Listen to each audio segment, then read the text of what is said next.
अस्सलामुअलैकुम स्टूडेंट्स, उम्मीद करता हूँ आप सब लोग खैरियत से होंगे। हाज़िर हूँ एमएफ इंग्लिश सेंटर से। तो स्टूडेंट, आज जो हमारा यूनिट है वो है 8.4 और इस यूनिट की जो है हम एक्सरसाइज नंबर 1 और एक्सरसाइज नंबर 2 जो है वो इसी वीडियो में कंप्लीट करेंगे। और ये यूनिट जो है वो काफ़ी ज़्यादा इम्पॉर्टेंट है क्योंकि इस यूनिट में हम एप्लीकेशन करेंगे और एप्लीकेशन भी एक ख़ास तरह की एप्लीकेशन करेंगे, एक आम एप्लीकेशन ये नहीं होगी। तो स्टूडेंट, उम्मीद करता हूँ आपको बात समझ में आई होगी। तो स्टूडेंट, वीडियो शुरू करने से पहले आपसे कहूँगा कि अगर आपने चैनल नहीं सब्सक्राइब किया तो आप लोग चैनल ज़रूर सब्सक्राइब कीजिएगा, क्योंकि चैनल सब्सक्राइब करने वालों का रेशो और ना करने वाले का रेशो बहुत ज़्यादा है। यानी अक्सर बच्चे जो हैं वो सब्सक्राइब नहीं करते हैं, तो आप जो है वो चैनल को ज़रूर सब्सक्राइब कीजिएगा और बेल आइकॉन को भी ज़रूर प्रेस कीजिएगा। अगर आपको नोट्स चाहिए हो इस बुक के तो मिल जाएंगे। नोट्स जो हैं वो तमाम एक्सरसाइज के होंगे और तमाम यूनिट्स के होंगे, तो कांटेक्ट कर लीजिएगा। इंशाल्लाह नोट्स जो है वो प्रोवाइड कर दूंगा। तो स्टूडेंट, सबसे पहले मैं इंस्ट्रक्शन पढ़ता हूँ कि इंस्ट्रक्शन क्या लिखी हुई है वो समझा देता हूँ ताकि फिर एप्लीकेशन करना आसान हो जाए। तो सबसे पहले जो हमें लिख के दिया हुआ है एक्सरसाइज नंबर 1 में वो पढ़ देता हूँ। Choose a profession from the list you made at the beginning of this unit 3.1। Follow the given format and right a job application for it. देखें स्टूडेंट, इसमें क्या कहा जा रहा है, इसमें ये कहा जा रहा है कि आपने जो है वो एक प्रोफेशन चूज़ करना है। अब प्रोफेशन कहाँ से चूज़ करना है? प्रोफेशन जो है वो 3.1 का जो यूनिट है उसके अंदर हमें एक चार्ट दिया हुआ था जिसमें जो है हमें मुख्तलिफ़ प्रोफेशन लिखने थे जो हमें पसंद है और ये बताना था कि हमें ये प्रोफेशन क्यों पसंद है। तो हमें कोई एक प्रोफेशन चुनना है उसमें से। तो यहाँ पर ऐसा भी कर सकते हैं कि अगर आपके पास कोई अपनी मर्ज़ी का प्रोफेशन है तो आप जो है वो यूनिट 3.1 में फ़िल कर लें और उसी प्रोफेशन को यहाँ भी चुन लें। तो प्रोफेशन आपने अपनी मर्ज़ी से चुनना है। अब प्रोफेशन क्या होता है? प्रोफेशन जो है वो पेशा होता है, यानी कि कोई इंसान क्या काम करता है। यानी जैसे कोई डॉक्टर, ये एक प्रोफेशन है। इंजीनियर, ये एक प्रोफेशन है। पायलट, ये भी एक प्रोफेशन है। और इसी तरह से मुख्तलिफ़ प्रोफेशन होते हैं। कारपेंटर, ड्राइवर, मुख्तलिफ़ प्रोफेशन होते हैं। अब ऐसा तो नहीं हो सकता कि एक ही इंसान डॉक्टर भी हो, इंजीनियर भी हो, कारपेंटर भी हो, ड्राइवर भी हो या सब कुछ हो, तो ऐसा नहीं होता। तो एक इंसान का जो है एक प्रोफेशन जो है वो ख़ास होता है, तो हमने जो है वो प्रोफेशन चुनना है। अब प्रोफेशन मैंने यहाँ कौन सा चुना है? प्रोफेशन मैंने इंजीनियरिंग का चुना है। क्यों? क्योंकि ये आसान प्रोफेशन है और बात समझने में आसानी रहेगी। तो हमने जो है एक प्रोफेशन चुनना है और इसके ऊपर एप्लीकेशन लिखनी है। यानी हमारा प्रोफेशन है इंजीनियरिंग और इंजीनियरिंग की एक जॉब आई हुई है, तो उस जॉब को हासिल करने के लिए हमने क्या करनी है? एक एप्लीकेशन लिखनी है ताकि ये जॉब जो है वो हमें मिल जाए।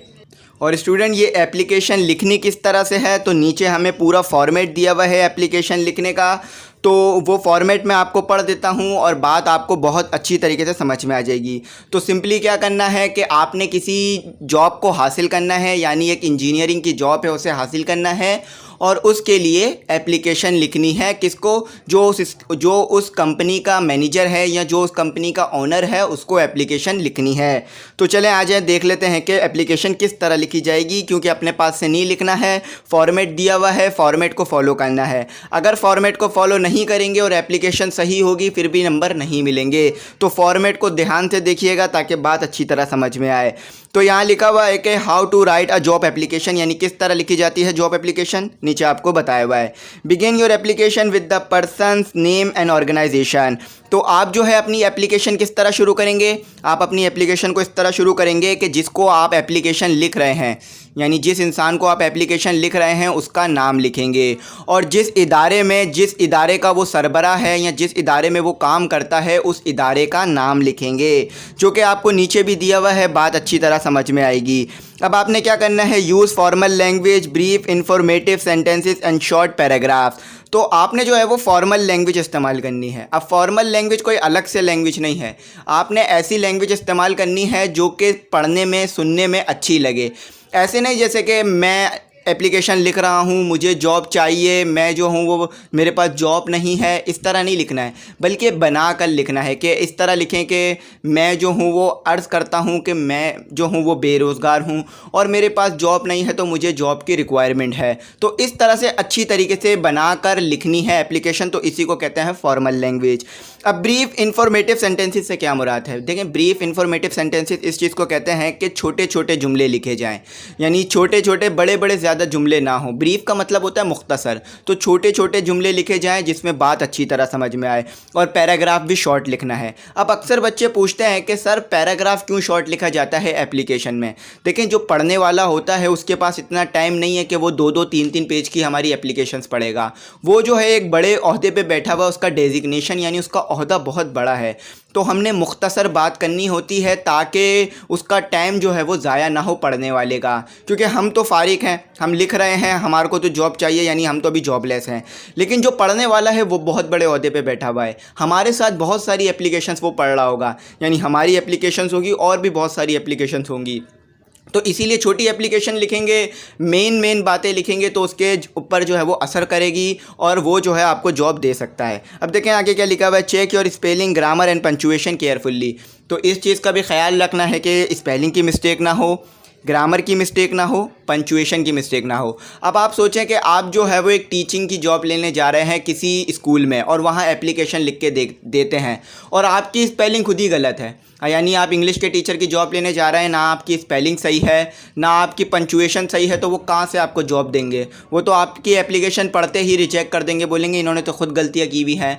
तो अक्सर गलतियाँ होती हैं इंसान से, तो क्या करें, उस गलतियों को ख़त्म इस तरह किया जाता है कि दोबारा पढ़ लिया जाता है। अगर एक टीचर है, कोई भी है, अगर एप्लीकेशन लिखता है तो गलती हो जाती है, तो दोबारा पढ़ ली जाती है, दोबारा चेक कर ली जाती है ताकि गलती ना हो। अब देखें आगे लिखा हुआ है कि follow the format given below, यानी जो बातें ऊपर कहीं वही यहाँ पर आपको फॉर्मेट के थ्रू लिख कर दी हुई है, तो इसी तरह आपने एप्लीकेशन लिखना है।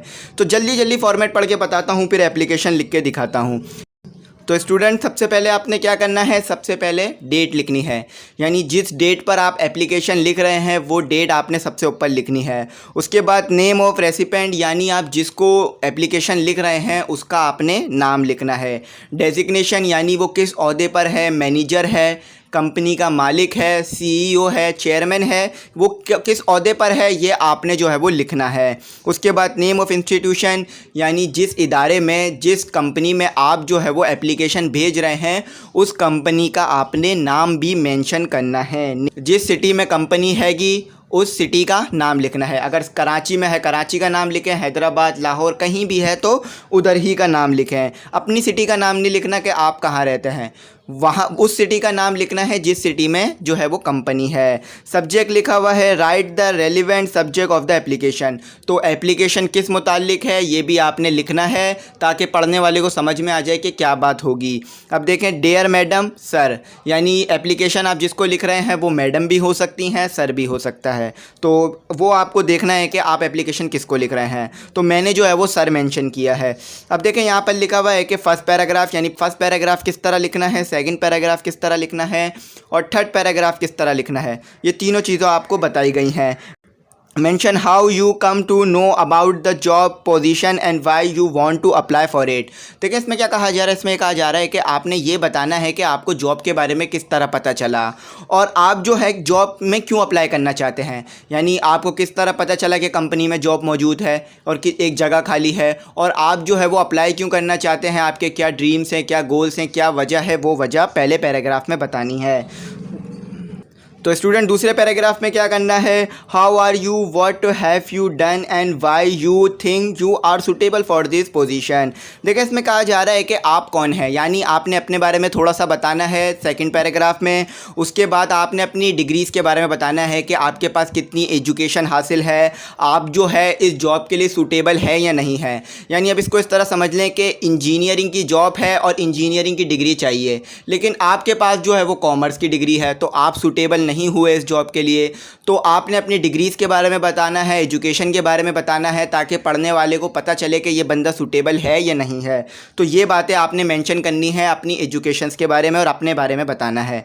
थर्ड पैराग्राफ में लिखा हुआ है ask for due consideration of the application and request for a positive reply. तो देखें तीसरे पैराग्राफ में क्या करना है, तीसरे पैराग्राफ में आपने ये करना है कि जिसको आप एप्लीकेशन लिख रहे हैं उससे ये गुजारिश करनी है कि वो जो है आपकी एप्लीकेशन पर तवज्जो दे, यानी आपको जो है वो अच्छा रिप्लाई दे और आपकी एप्लीकेशन को सही से देखे और आपको जो है वो जॉब दे दे। यानी आप जो है उससे जो है वो फ़ेवर मांग रहे हैं कि प्लीज़ मुझे जो है ये जॉब की रिक्वायरमेंट है, तो आप ये मुझे जॉब दे दें। तो आपने इस तरह बनाकर लिखना है, ठीक है। आपने उससे तवज्जो का कहना है कि वो आपको जॉब दे दे। अब फिर आपने क्या करना है, थैंकिंग यू, यानी फिर उसका शुक्रिया अदा करना है पढ़ने वाले का, और फिर अपना नाम लिखना है, योर सिंसियरली लिखना है, उसके बाद अपना नाम लिखना है और नेम ऑफ़ सेंडर, और उसके बाद एड्रेस लिखना है। यहाँ पर जो है वो आपका एड्रेस आएगा, लिखा हुआ है ना एड्रेस ऑफ़ द सेंडर, यानी जो आपका एड्रेस है वो यहाँ पर आपने मेंशन करना है। तो उम्मीद करता हूँ बात आपको अच्छी तरीके से समझ में आई होगी। तो मैंने एप्लीकेशन लिखी है, एप्लीकेशन आपको दिखा देता हूँ। तो स्टूडेंट मैं आपको कहूँगा कि आप चैनल ज़रूर सब्सक्राइब कीजिएगा, बेल आइकन ज़रूर प्रेस कीजिएगा, और स्टूडेंट नोट्स को जो है वो ज़रूर बाय कर लीजिएगा। तो स्टूडेंट नोट्स की जो फ़ीस है वो मैंने 100 रुपीज़ रखी है। तो ये 100 रुपीज़ आप मुझे किसी भी इजी पैसा या जैश कैश के थ्रू जो है वो सेंड कर सकते हैं। तो जिस नंबर से आप मुझे इजी पैसा या जैश कैश करेंगे, मैं उसी नंबर पर आपको नोट का PDF जो है वो दे दूँगा। तो आप चाहें तो इस नोट के PDF से हार्ड कॉपी भी निकलवा सकते हैं, यानी इसकी जो है वो फ़ोटो कापी निकलवा सकते हैं और अपने पास पेपर में नोट को सेव कर सकते हैं। तो उम्मीद करता हूँ बात समझ में आ गई होगी। तो एप्लीकेशन चलें कर लेते हैं।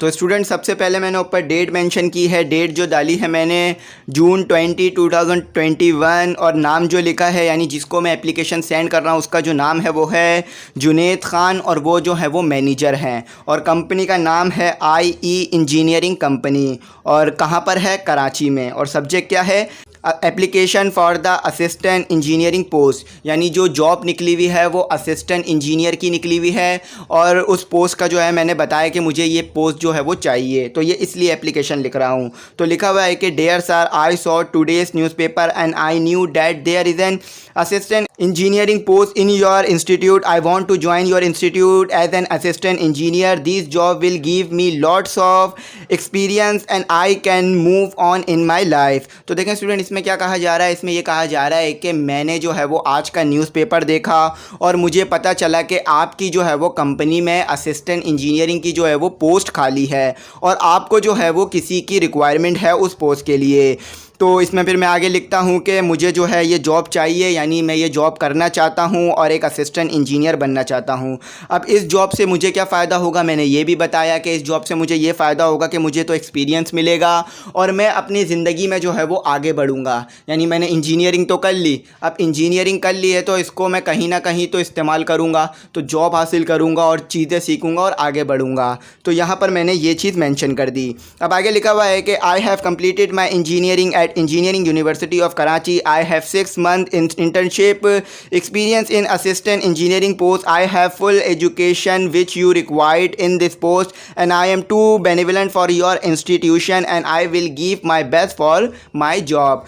तो स्टूडेंट दूसरे में क्या करना था, दूसरे पैराग्राफ में हमने ये करना था कि हमने अपने बारे में बताना था और अपनी एजुकेशन के बारे में बताना था। तो मैंने अपनी एजुकेशन के बारे में ये बताया कि मैंने जो इंजीनियरिंग कंप्लीट की है वो इंजीनियरिंग यूनिवर्सिटी ऑफ कराची से की है और मेरे पास जो है वो 6 महीने का तजुर्बा भी है, यानी इंटर्नशिप पे तजुर्बा भी है और मैं जो है हूँ वो पहले भी असिस्टेंट इंजीनियरिंग की जो पोस्ट है इसके लिए काम कर चुका हूँ। तो मेरे पास इतनी काबिलियत है और मेरे पास डिग्री भी है, मैं जो हूँ वो एक सूटेबल इंसान हूँ इस जॉब के लिए। तो आप जो है ये मुझे जॉब दे सकते हैं और मैं जो हूँ वो खैरख्वाह रहूँगा, यानी वफ़ादार रहूँगा आपकी कंपनी का और आपकी कंपनी के लिए जो है वो काम करूँगा और अपना बेस्ट दूँगा, यानी जितनी मैं मेहनत कर सकता हूँ आपकी कंपनी के लिए करूँगा और अपनी डेजिग्नेशन को बढ़ाने की कोशिश करूँगा, यानी अपनी पोस्ट को अपने जो काम को है अच्छा करने की कोशिश करूँगा।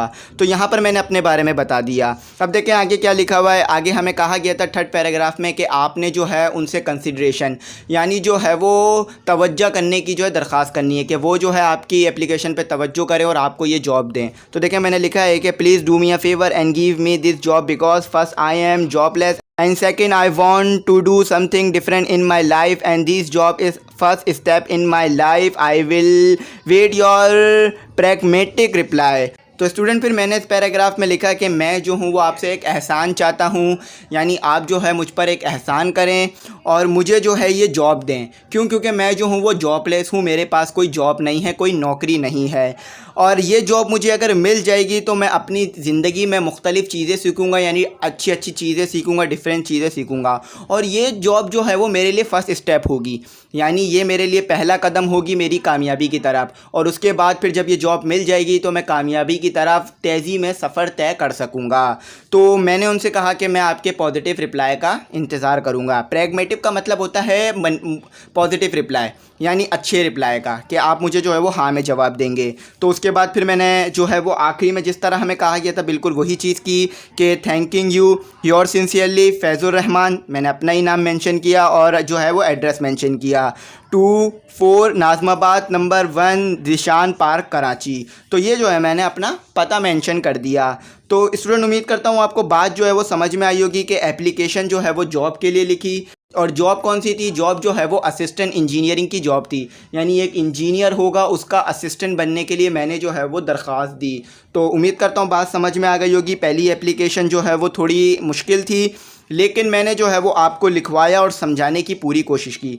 लेकिन अगर फिर भी कोई बात समझ ना आई हो, कुछ रह गया हो, तो आप कांटेक्ट कर सकते हैं मुझसे। व्हाट्सएप नंबर स्क्रीन पर आ रहा होगा, इंशाल्लाह आपको मैं रिप्लाई दूंगा। और नोट चाहिए हो तो भी इसी नंबर पर कांटेक्ट कीजिएगा, इसी नंबर पर PDF आपको नोट्स का मिलेगा। तो एक्सरसाइज नंबर 2 पढ़ते हैं और देखते हैं क्या लिखा हुआ है। एक्सरसाइज नंबर 2 में लिखा हुआ है कि there are 3 positions vacant in your school, your brother sister wants to apply for one of these positions, help them in writing an application for one of these positions. तो student इस exercise में जो है हमसे ये कहा जा रहा है कि हमारे स्कूल में, यानी जिस स्कूल में हम पढ़ रहे हैं वहाँ पर 3 जॉब की पोजीशंस खाली हैं, यानी 3 जो है वो जॉबें आई हुई हैं। और जॉब कौन कौन सी है? पहली जॉब जो है वो सब्जेक्ट टीचर की है, यानी एक सब्जेक्ट है उसके टीचर की रिक्वायरमेंट है। अब वो कोई भी सब्जेक्ट हो सकता है, इंग्लिश का, उर्दू का, मैथ का, कोई भी सब्जेक्ट हो सकता है। और दूसरी जो पोजीशन है वो है लेबॉरेटरी असिस्टेंट, यानी जो लेबॉरेटरी होती है, साइंस लेबॉरेटरी जो मौजूद होती है स्कूल में, उसमें एक असिस्टेंट की जॉब है, वो भी खाली है। और एक सेक्रेटरी की जॉब है जो कि खाली है। अक्सर आप जो है रिसेप्शन पे बैठे हुए देखते हैं सेक्रेटरीज़ को, तो वो भी जॉब जो है वो खाली है। तो आपने क्या करना है? आपने जो है अपने भाई या अपनी बहन को जो है वो मदद करनी है, यानी आपका भाई और आपकी बहन जो है वो इस जॉब के लिए अप्लाई करना चाहते हैं, यानी ये जो 3 पोजीशनें दी हुई हैं इनमें से एक जॉब के लिए अप्लाई करना चाहते हैं। तो आपने जो है वो उनकी मदद करनी है और उनको जो है वो एप्लीकेशन लिखने में उनकी हेल्प करनी है, ताकि वो जो है वो एप्लीकेशन लिख कर जमा कराएँ स्कूल में और उनको जो है वो जॉब मिल जाए। अब आप क्यों मदद कर रहे हैं? आप इसीलिए मदद कर रहे हैं क्योंकि आपको एप्लीकेशन लिखना आती है और एप्लीकेशन का फॉर्मेट पता है। तो आप जो है अपने सिस्टर और ब्रदर की जो है वो मदद करेंगे एप्लीकेशन लिखने में।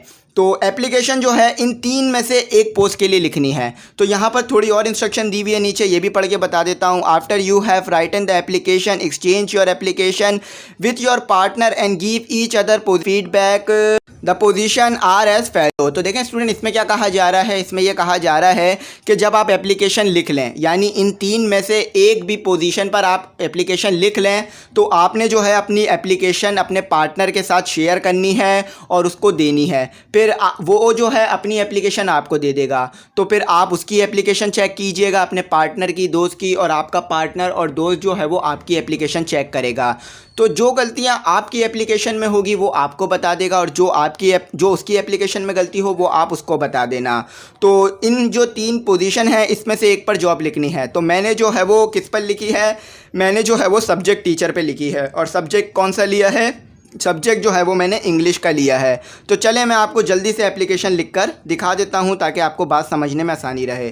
तो स्टूडेंट यहाँ पर सबसे पहले हमने तारीख लिखी है जून 20, 2021। मोहम्मद खालिद, यानी जो आपके स्कूल के प्रिंसिपल हैं उनका नाम लिखा है मोहम्मद खालिद। और प्रिंसिपल, उनकी पोजीशन क्या है स्कूल में? वो प्रिंसिपल हैं स्कूल के। तो यहाँ पर लिखा हुआ है प्रिंसिपल ऑफ स्कूल। स्कूल का नाम लिखा है ABC स्कूल, और कहाँ पर है स्कूल? कराची में। अब सब्जेक्ट कौन सा है? Application for the English teaching job, यानी जो है हम इंग्लिश का टीचर बनने के लिए जो है वो एप्लीकेशन दे रहे हैं। अब डेयर सर कर एप्लीकेशन शुरू करते हैं। पहले पैराग्राफ में क्या लिखना था? पहले पैराग्राफ में जो है हमने ये बताना था कि किस तरह हमें इस जॉब के बारे में पता चला। तो चले पढ़ लेते हैं। I heard from my friend that there is English teaching job in your school. I want to apply to your school as an English teacher for classes 9 and 10. It is honour to me join your school as a teacher. तो student, हमारे को पता कैसे चला job की वैकेंसियाँ खाली हैं? तो हमें इस तरह पता चला कि हमारे एक दोस्त है, उसने जो है हमें बताया कि भाई स्कूल में जो है वो जॉब की पोजीशंस खाली हैं और स्कूल में जॉबें आई हुई हैं। तो अब हम जो है इन जॉब के लिए अप्लाई करना चाहते हैं और इंग्लिश टीचर के जॉब के लिए अप्लाई करना चाहते हैं।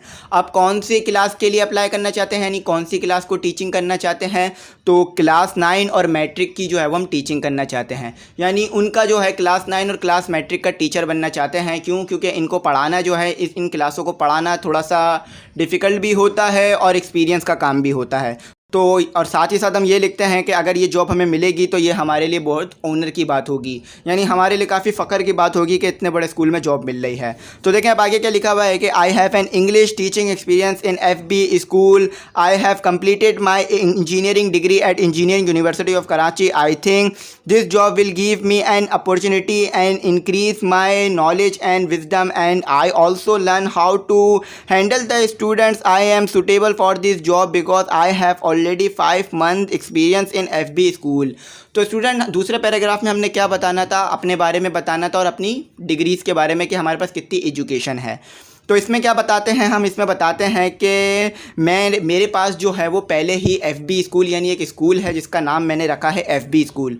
तो मेरे पास हमारे पास एक्सपीरियंस पहले ही मौजूद है FB स्कूल में पढ़ाने का, और मैं जो हूँ वो अपनी इंजीनियरिंग की पढ़ाई भी कंप्लीट कर चुका हूँ। तो मैं आपके स्कूल को जो है वो ज्वाइन करना चाहता हूँ। और ज्वाइन क्यों करना चाहता हूँ? कि ये मेरे लिए एक अपॉर्चुनिटी होगी, यानी मेरे लिए ये एक मौका होगा अपनी नॉलेज को और अपनी अकल को बढ़ाने का। यानी अगर मैं बच्चों को पढ़ाऊँगा तो मैं भी बहुत सी चीज़ों को सीखूँगा, और बच्चों को किस तरह हैंडल करते हैं, बच्चों को किस तरह बातें समझाते हैं, ये भी सीखने के लिए मिलेगा। और हमारे पास पहले ही मंथ का एक्सपीरियंस जो है वो स्कूल में पढ़ाने का हैगा। और ये स्कूल, इस जॉब के लिए मैं सूटेबल हूँ। क्यों? क्योंकि मेरे पास डिग्री भी है और मेरे पास एक्सपीरियंस भी है और मैं जो हूँ वो ये जॉब कर सकता हूँ। क्यों? क्योंकि मैं वैसे ही इंजीनियर हूँ। अब स्टूडेंट, आप सोच रहे होंगे कि एक इंजीनियर जो है वो इंग्लिश टीचर की जॉब कैसे कर सकता है? तो स्टूडेंट, अगर इंजीनियरिंग की जाती है तो इंग्लिश में ही सब्जेक्ट पढ़े जाते हैं, उर्दू में तो पढ़े नहीं जाते। तो इंजीनियर भी जो है वो इंग्लिश टीचर की जॉब कर सकता है, सूटेबल होता है। अब देखें हमारे पास आगे लिखा हुआ है कि if you think I am suitable for this job so please give me a positive reply. I will wait of your reply impatiently, and I also hear that from my friend that you are too benevolent with your staff, teachers and students. तो देखें student, हमें तीसरे paragraph में क्या करना था? तीसरे paragraph में हमने कंसिडरेशन का कहना था, यानी कि हमारी एप्लीकेशन पर तवज्जो दी जाए और हमें ये जॉब दी जाए। तो यहाँ भी बिल्कुल ऐसे ही करा जा रहा है कि यहाँ पर कहा जा रहा है कि मुझे लगता है कि मैं जो हूँ वो इस जॉब के लिए सूटेबल हूँ। तो मैं जो हूँ वो आपके पॉजिटिव रिप्लाई का इंतज़ार करूँगा और ये जॉब जो है वो मेरे लिए काफ़ी फ़ायदेमंद रहेगी। और स्टूडेंट्स में साथ ही साथ ये कहा जा रहा है कि मैं जो हूँ वो आपका बहुत बेसब्री से आपके रिप्लाई का इंतज़ार करूँगा, यानी मुझे जो है ये जॉब करने में बहुत ज़्यादा मज़ा आएगा, तो इसीलिए मैं बहुत बेसब्री से आपका जो है वो रिप्लाई का इंतज़ार करूँगा।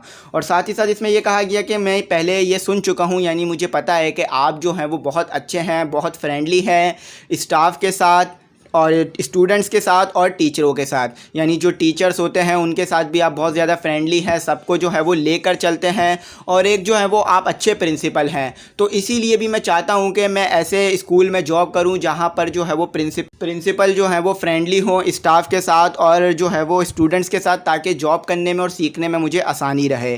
तो उम्मीद करता हूँ यहाँ तक आपको बात समझ में आ गई होगी। अब आखिरी में जो है वो एप्लीकेशन फ़िनिश कर लेते हैं। Thanks for your precious time, यानी अब यहाँ मैं शुक्र अदा करता हूँ उनका कि आपने इतना कीमती टाइम जो है वो दिया और मेरी एप्लीकेशन को पढ़ा। आगे लिखता हूँ कि योर सिंसियरली फैज़ुर रहमान, वही अपना नाम लिखा मैंने और उसके बाद वही अपना पता लिखा, 24 नाज़माबाद नंबर 1 ज़ीशान पार्क कराची। तो यहाँ पर जो है मैंने अपना पता लिख दिया। तो ये जॉब जो है वो काफ़ी सूटेबल है, इसीलिए जो है इसके लिए अप्लाई किया। इंजीनियरिंग भी कंप्लीट हो चुकी है, सूटेबल भी है, तो अप्लाई कर दिया। तो देखा आपने मैंने कि किस तरह से कि ये एप्लीकेशन को मैंने लिखा, बिल्कुल सिंपल वर्ड में आसानी से आपको बात समझ में आ गई होगी। लेकिन अगर फिर भी कुछ समझ ना आया हो, कुछ रह गया हो, तो आप जो है वो मुझसे कांटेक्ट कर लीजिएगा। व्हाट्सएप नंबर स्क्रीन पर आ रहा है, इंशाल्लाह मैं आपका रिप्लाई करूँगा। और आज से पहले की जितने भी यूनिट हैं, यानी यूनिट 1 से लेकर यूनिट 8.4 तक तमाम यूनिट्स करा चुका हूँ और आपको मैं विद सॉल्व अपलोड भी कर चुका हूँ। तो अगर आपने नहीं देखी है कोई वीडियो या कोई यूनिट तो ज़रूर देख लीजिएगा। टेस्ट सेशन शुरू करने वाला हूँ, तो टेस्ट सेशन में भी आप जो है वो अपने आप को रजिस्टर करवा लीजिएगा, ताकि आपकी जो है वो तैयारी और अच्छी हो सके और इंग्लिश भी इम्प्रूव हो सके। नोट्स चाहिए हो तो मैंने आपको तरीक़ेकार बता दिया है कि किसी भी इजी पैसा या जैश कैश की दुकान पे जाके 100 रुपीज़ इजी पैसा या जैश कैश कर दीजिएगा, मुझे मिल जाएंगे और आपको जो है मैं PDF जो है किसी भी मोबाइल नंबर पर आपको दे दूँगा। तो उम्मीद करता हूँ आपको बात समझ में आई होगी। अगर फिर भी कुछ समझ ना आया हो, कुछ क्यूरी हो या कुछ पूछना हो, तो व्हाट्सएप नंबर आपको स्क्रीन पे दिया हुआ है, व्हाट्सएप नंबर ऑन रहता है, तो आप जो है वो मैसेज कर पूछ सकते हैं मुझसे, इंशाल्लाह मैं आपका रिप्लाई करूँगा। तो उम्मीद करता हूँ बात समझ में आई होगी, लेक्चर जो है आपको समझ में आया होगा। Thanks for watching.